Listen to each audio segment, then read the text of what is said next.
Hey, painkillers. Sharon Horne-Ellstrom here, also known as Pajama Grandma, not in my pajamas today. I want to talk about challenges because I'm gonna start a new challenge tomorrow, and I want to invite you to come along with me. If you are in this group, I'm sure you have experienced chronic pain in some way, shape, or form, or maybe acute pain for a long period of time, which guess what? That becomes chronic pain. Any pain that persists over 30 days, according to the medical industry, is known as chronic pain. A lot of chronic pain, it's such an interesting topic. It comes from so many different sources. It is treated in the most ridiculous way on the planet, in my humble opinion. And I can tell stories on end with just my personal experiences and my family, drama and trauma as a result of chronic pain. Now, I don't know if I've shared my story here, but I've had pain and chronic pain since my 20s, especially since my 20s. I was bedridden for 3 years, had to deal with that. Got to the point with the doctors where they could not figure out what was wrong with me. I was going blind. I had arthritic and inflammation all over my body. I had my shoulders and my elbows and my wrists and my knees and my hips and my ankles all drained repeatedly from fluids that were building up. My body was a mess, but it was also impacting my eyes. And I'm now actually legally blind, but I still truck along. I still seem to keep moving forward because I can talk. I can still talk, right? I can't see. I need to use a magnifying glass for everything, but I can talk. And I can share what I've learned over the last, I'll be 60 next year, so 59 years of dealing with chronic pain, health issues, health challenges, while raising my family, building my businesses, and actually just creating a life that works for me. And that has been, of course, riddled with challenges. And early on in my 20s, I decided the doctors couldn't diagnose what was wrong with me. And they basically said, this is it. This is what you can expect from your life. Come back in, one said 3 months, one said 6 months, one said 9 months, and we'll see if anything's changed in the medical industry. We'll see if they've figured anything out or come up with any discoveries that might help you. Basically, they were saying, we've done all we can do for you given the knowledge and where science is, and so good luck to you.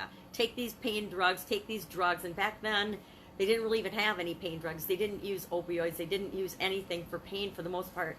I was on a very high dose of steroids, which if you've ever been on steroids, trust me, some of us respond very, very, very poorly to steroids, and I was one of those people.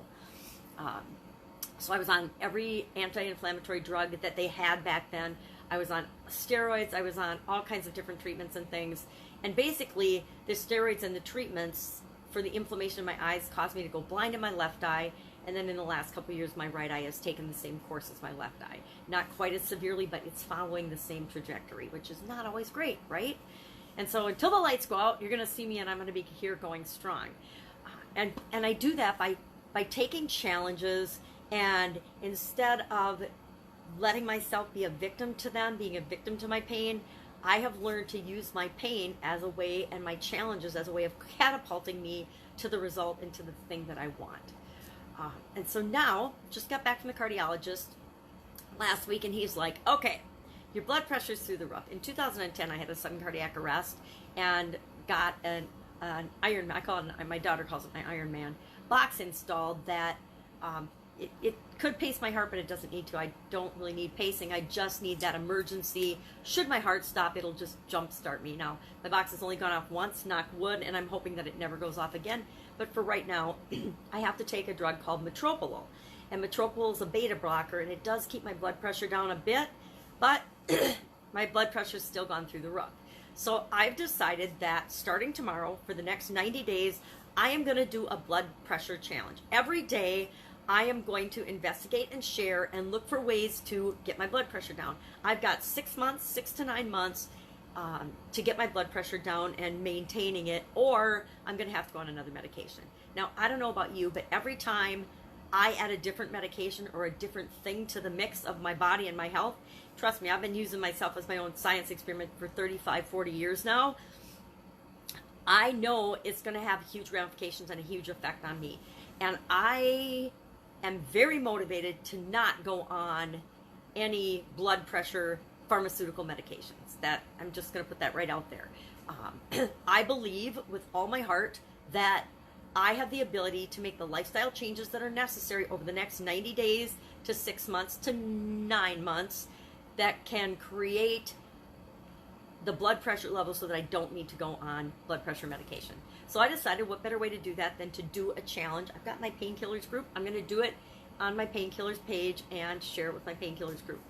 And you know, some days it's probably going to be ugly. Some days it's ugly. Some days it'll be good. Some days it'll be bad. Some days it'll be ugly. But every day I will share what I'm learning, what I'm studying, what I'm looking into, that I'm finding out about blood pressure. Now, this is not an invitation for anybody that's got any MLM or any blood pressure medicine or thing to hit me up and try to sell me something. If you have some information and you want to share it and share it in the group and share it on the page, share the information. Do not put your link. Do not put anything like that. Just share the information. Share what you have personally experienced. If you haven't personally experienced it, do not share it. Do not share someone else's story. Do not share someone else's testimonial unless they're like in your immediate family. Hey, my husband did this. My mom did that. My dad did this.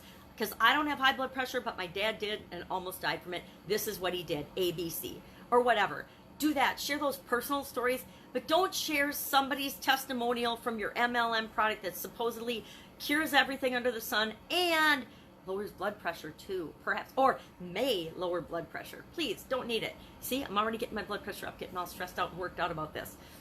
I want it to be a challenge where we really help one another and grow and learn and figure out. We pick one specific challenge and deal with that. And if we like it, then we can pick another challenge. I mean, Jesus, I've got lots of challenges, lots of health challenges that I can always be continually working on and continually improving on. I've done lots of challenges over the years. I've done stress challenges. I've had a lot of situations that would kill most people that I've had to deal with. And during those times, I did like 30 days, 60 days, 90 day stress challenges. I've done specific business growth and goal and results type challenges. I've done, customer challenges. I've done lots of challenges. I haven't done a burpee challenge. I've got, arthritis and rheumatoid arthritis and inflammation. And so I'm not doing burpees. Sorry, people. And the one time I did set my box off was I was at a group health thing and a physical fitness thing for my community. And I was trying to do what they called Indian sprints. Now, I don't want to be politically incorrect, anyone, but frankly, I don't care. I will be politically incorrect. It's my party, and I'll cry if I want to, or I'll be politically incorrect if I want to. I don't see anything wrong with the word Indian. Indian sprints. It means that you're at the back of the line, the whole line's running, and then when it's your turn, somebody blows a whistle, and then you run from the back, you sprint up to the front of the line, and you're all running, and then the whistle, and then the other person does. Well, I tried to do that, which was, really stupid. If you have an ICD, you probably don't run. Now, I walk every day, I exercise every day, but running hasn't been my thing since college, so I don't run. And I learned that there's a reason I don't run. It can set my box off, which isn't fun. I actually set it off twice, but I was so proud I didn't fall down. Mostly it was because I was walking down a hill, and so the hill kind of kept me balanced, so I didn't fall down, but it was embarrassing. So, starting tomorrow, blood pressure challenge. Now, I was going to start it yesterday, but I'll be perfectly honest. I cannot find my blood pressure cup.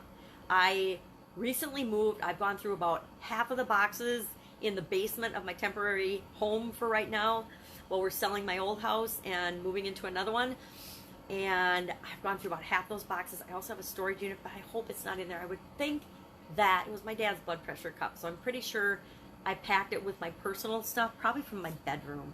And so I just have a couple more boxes to go through and look for. But I was going to start yesterday because I wanted to get done a couple days before Christmas. And now I'm like, no, Christmas Day is the perfect day to finish a 90-day challenge. Now, I will admit I'm also going on a cruise in the middle of that.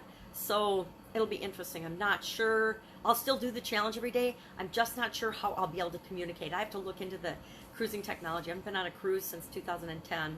So I don't know what they've got. I would think in 9 years technology's changed and it's easier and you can get access. But since I don't know, I might be offline for a week. Oh my God, the world won't end. My life won't be over because I'm off of the internet and I'm off of live video for a week. Now, I'm going to be going through massive withdrawal because I've been doing live video every day for, at least 607 days in a row was my video today. So, good habits, right? Some things are good habits.